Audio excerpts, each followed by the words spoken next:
नहीं हो सकता।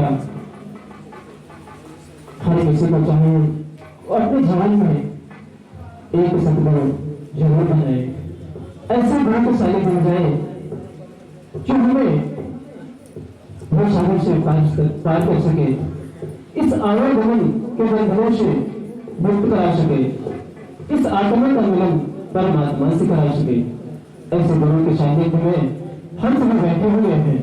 तो आइए मैं अपने शब्दों को ध्यान देते हुए, समय को ध्यान में रखते हुए मैं परम पूज्य कालगति जी से निवेदन करता हूँ कि हम सभी के बीच में मंचासीन हैं, अपने शब्दों को रखने का प्रयास करें और हम सभी भक्तों का उद्धार करने का मार्गदर्शन करें। बोले माता भगवती माँ काली जय, बोले श्री सतगुरु भगवान की जय।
पावन भूमि पर गुरु पूर्णिमा पूर्णिमा के अवसर पर इस धरती पर विराजमान माता भगवती माँ काली एवं परम पूज्य सद्गुरुदेव भगवान के श्री चरणों में कोटि कोटि नमन करती हूँ, वंदन करती हूँ, प्रणाम करती हूँ। जो हम सभी को विगत कई वर्षों से सतमार्ग की ओर ले जा रहे हैं, सतमार्ग पर चलने की प्रेरणा दे रहे हैं। ऐसे परम पूज्य गुरुदेव जिनके कृपा से, जिनके आशीर्वाद से आज मैं आप सभी के बीच में बैठकर अपने शब्दों को रख पा रही हूँ, तो यह गुरुदेव एवं माता भगवती जगदम्बा की कृपा से ही ऐसा सौभाग्य, ऐसा अवसर मुझे प्राप्त हुआ है। इसलिए मैं साष्टांग दंडवत माता भगवती और गुरुदेव जी के चरणों में कोटि कोटि नमन वंदन करती हूँ, प्रणाम करती हूँ और आप सभी धर्म प्रेमी भाई बहनों को भी नमन वंदन करती हूँ, प्रणाम करती हूँ और सभी से सादर जय भवानी भी करती हूँ। मेरे भाई बहन, आप सभी यहाँ पर माता भगवती और गुरुदेव जी की कृपा को पाने के लिए आए हुए हैं, तो आइए सत्संग में प्रवेश करने से पहले अपने तन मन को पवित्र करते हुए एक छोटे से संकीर्तन के माध्यम से माता भगवती और गुरुदेव जी की शरण को ग्रहण करें, अपने मन के तारों को उनके श्री चरणों तक पहुंचाने का प्रयास करें। बोलिए माता भगवती माँ काली की, सद्गुरुदेव महाराज की। माँ शरणम, माँ शरणम, माँ शरणम, बोलो माँ शरणम। माँ शरणम, माँ शरणम, माँ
बोलिए माता भगवती माँ काली की, सतगुरुदेव महाराज की।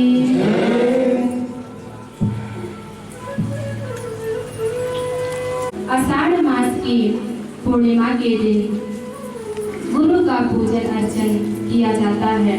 सभी लोग अपने गुरुदेव जी का चरण वंदन करते हैं, आरती करते हैं, पूजन करते हैं। इसलिए इस आषाढ़ मास की पूर्णिमा को गुरु पूर्णिमा कहते हैं।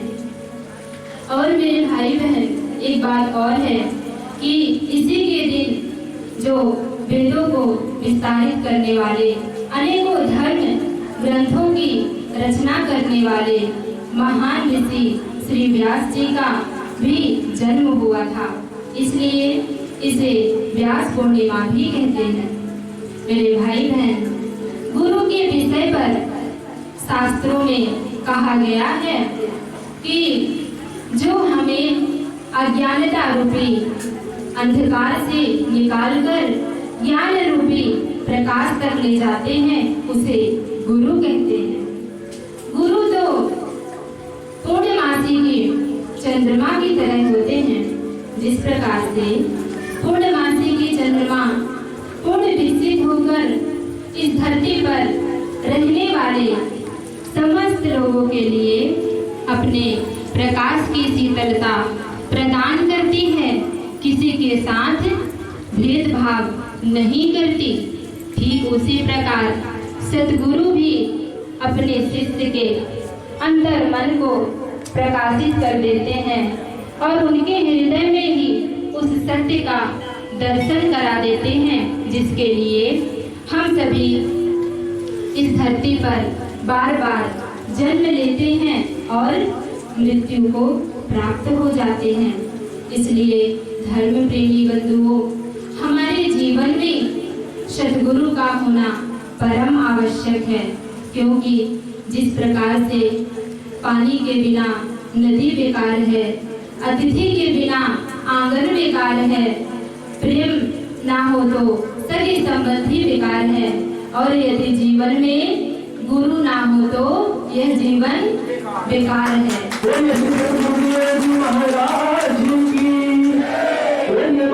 भगवती माँ काली की। मेरे भाई बहन, उसी तरह से हमारे जीवन में सतगुरु का भी होना परम आवश्यक है, क्योंकि कबीर दास जी ने भी कहा है कि गुरु बिन ज्ञान न उपजे। क्या कहा है कबीर दास जी ने कि गुरु बिन ज्ञान न उपजे, अर्थात गुरु के बिना हमें ज्ञान नहीं मिल सकता और गुरु बिन मिले ना मोक्ष, गुरु के बिना हमें मोक्ष की प्राप्ति नहीं हो सकती। और क्या कहा है कबीर दास जी ने कि गुरु बिन लखे ना सत्य को, गुरु बिन मिटे ना दोष, अर्थात गुरु के बिना हमें सत्य असत्य का ज्ञान नहीं हो सकता और उनके बिना जो हमारे अंदर दोष हैं, जो विकार हैं, उनके बिना दूर नहीं हो सकते। तो मेरे भाई बहन, इसलिए हमें अपने जीवन में गुरु बनाना परम आवश्यक है, सद्गुरु का बन रहना परम आवश्यक है।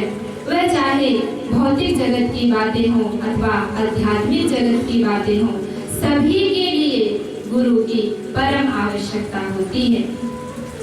वैसे तो मेरे भाई बहन, पहले गुरु तो हमारे माता पिता होते हैं और जब हम विद्यालय जाते हैं, विद्या अध्ययन करने जाते हैं, तो जो हमें शिक्षा देते हैं वह भी हमारे गुरु होते हैं। यदि हम कोई कार्य सीखने जाते हैं तो जो सिखाते हैं वह भी हमारे गुरु की तरह ही होते हैं। कोई भी कार्य किसी से भी सीखते हैं तो वह सब गुरु की तरह ही होते हैं। लेकिन मेरे भाई बहन, जब हम अध्यात्म में अपना कदम बढ़ाते हैं, भगवत प्राप्ति की राह पर चलते हैं, तब जाकर के हमें सतगुरु की प्राप्ति होती है, जो हमें हमारे अंदर देवत्व को जगाकर उस परम सत्ता के द्वार तक ले जाते हैं, वह सतगुरु कहलाते हैं।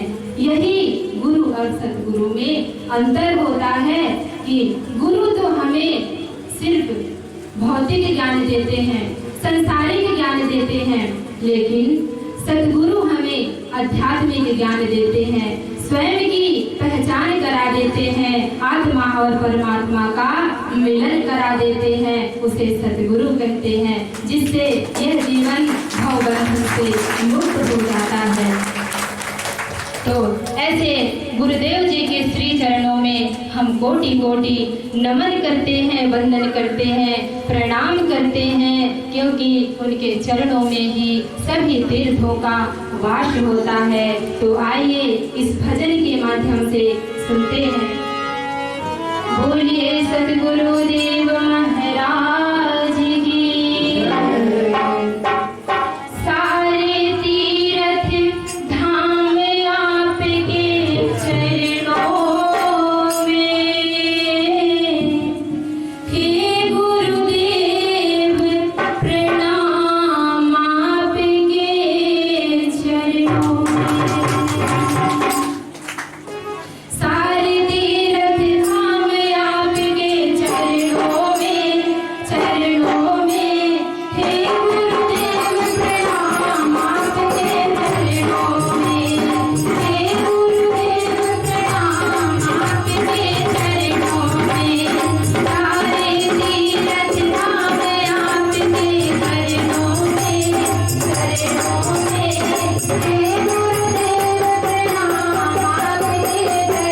चरणों में, हे गुरुदेव प्रणाम आपके चरणों में।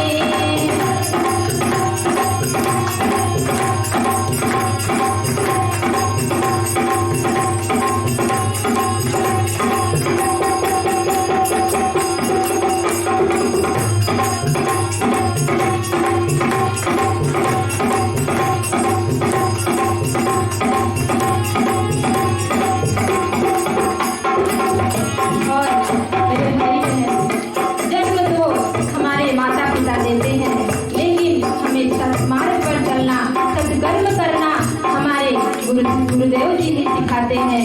इसलिए कहा गया है कि जन्म के दाता माता पिता है, आप कर्म के दाता है। जन्म के दाता माता पिता है, आप कर्म के दाता है। आप मिलाते हैं ईश्वर से, आप ही भाग्य विधाता है, आप ही भाग्य विधाता है। पिया मन को रोगी तन को मिलता है आराम आपके चरणों में, चरणों में, हे गुरुदेव प्रणाम आपके चरणों में, हे गुरुदेव प्रणाम आपके चरणों में। सारे तीर्थ धाम आपके चरणों में, चरणों में, हे गुरुदेव प्रणाम आपके चरणों में, हे गुरुदेव प्रणाम आपके चरणों में।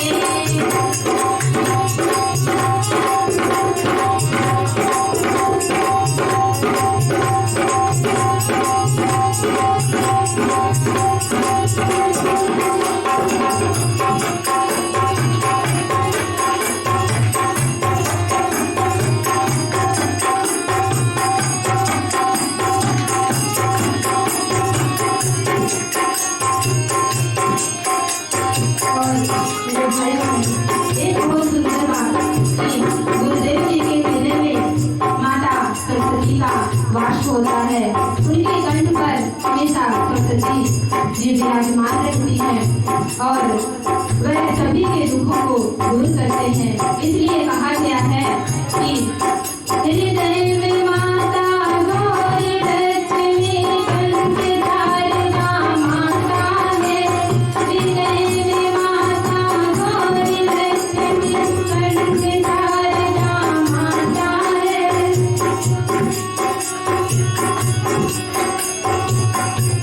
धारणा माता है, जो भी मुख जीवन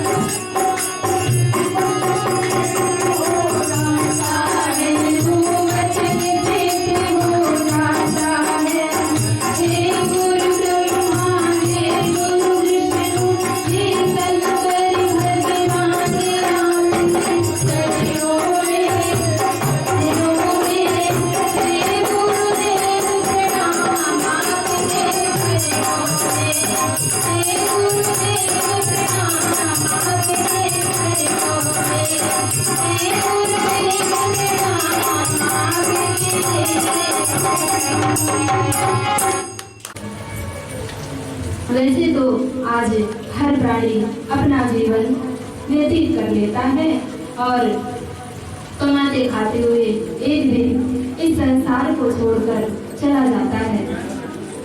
लेकिन आज मैं आप सभी से निवेदन करती हूँ कि जियो तो उन फूलों की तरह मत जियो मेरे भाई बहन, जियो तो उन फूलों की तरह मत जियो जो आज खिले कल बिखर गए। अरे जियो तो उस पत्थर की तरह जियो जिस दिन तरासे गए तो भगवान की मूरत बन गए, भगवान की मूरत बन गए। मेरे भाई बहन, ऐसा जीवन होना चाहिए जिस प्रकार से आप सभी ने देखा होगा कि एक पत्थर बेकार में पड़ा रहता है, उस पत्थर की कोई कीमत नहीं रहती। लेकिन यदि वही पत्थर अपने आप को किसी मूर्तिकार के हाथों में समर्पित कर देता है, सौंप देता है, तब वह मूर्तिकार उस पत्थर पर हजारों लाखों चोट बरसाता है, लेकिन वह पत्थर अपने मार्ग से कभी हटता नहीं, कभी झुकता नहीं। तो वह मूर्तिकार उस अनगढ़ पत्थर को, बढ़े हुए पत्थरों को काट छांट कर अलग करके एक दिन भगवान की सुंदर मूर्त बना देता है। तो मेरे भाई बहन, ठीक उसी प्रकार सद्गुरु भी अपने ज्ञान रूपी प्रकाश से अपने शिष्यों के अंतर मन को प्रकाशित कर देते हैं, उनके अंतर घट को प्रकाशित कर देते हैं। तो मेरे भाई बहन,